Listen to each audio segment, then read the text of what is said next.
Hey everyone, back at the Ford again one last time. Got everything back together. I figured I'd show you what I did. I also put new belts on, and I would suggest if you're taking this stupid pulley off, put new belts on it, because it's a pain in the ass. And you know, 20 bucks a belt, you know, 40 bucks, a little expensive, but you know what, it's saves you trouble in the long run. Anyway, the little secret that I use to get this stupid adapter back on, I'm sure there's some special position that has to be in for it to slide into place, and I have no idea what that position is. I fiddled with it for a couple minutes and it just started to get me angry again, so I went to the bench grinder and ground about a 1/16 of an inch off the ends of these bolts, and then I redressed the threads with a triangular file so they would go in the threaded holes easily. And I put some anti-seize on the threads,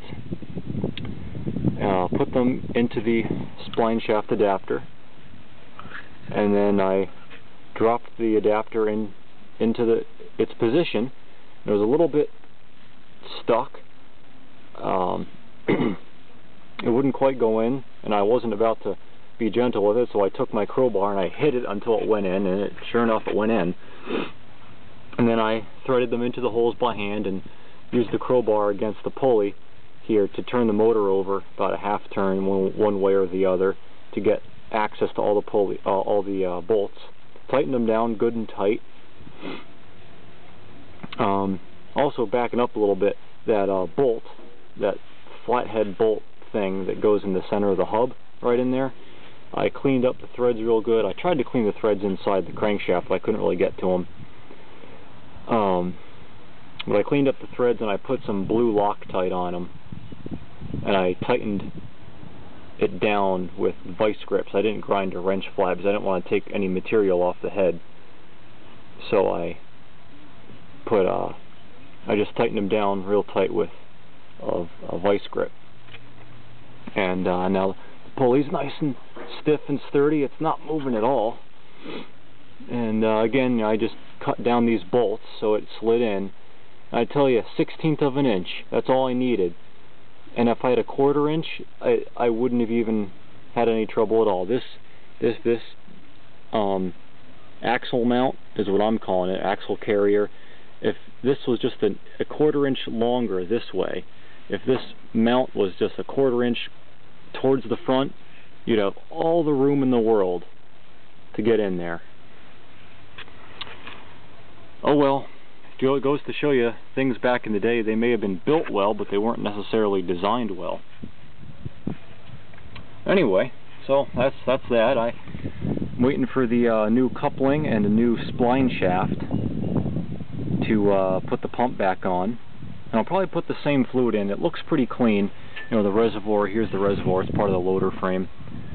I cracked the fitting, that one right there, and drained all of the oil out, and even the oil at the very bottom of the reservoir there seemed very clean, so I think I'll just run it through a filter and reuse the fluid, because that stuff is expensive. I bought 5 gallons of it at Napa the other day for $71.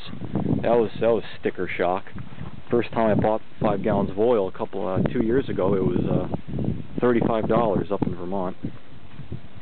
And there's the old tractor. Since it's down, I decided to do a little other work on it. I took the muffler off. I just have this plugged up with a rag. I took the muffler and stack off. I bent up the stack when I hit a branch.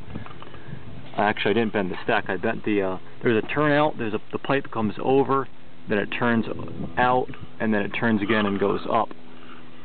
So I straightened that pipe, and I'm also gonna straight pipe it, just for shits and giggles. So I'm gonna get some exhaust tubing and get rid of that muffler.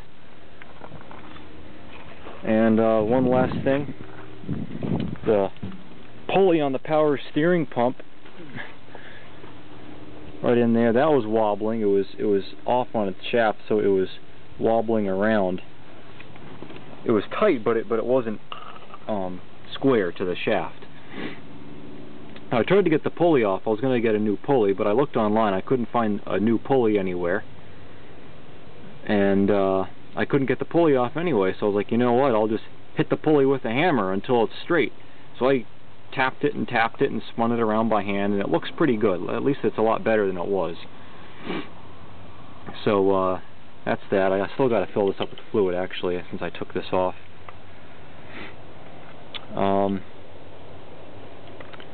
And that's that. I don't think I'm doing anything else with this. Just using it to clear the front yard.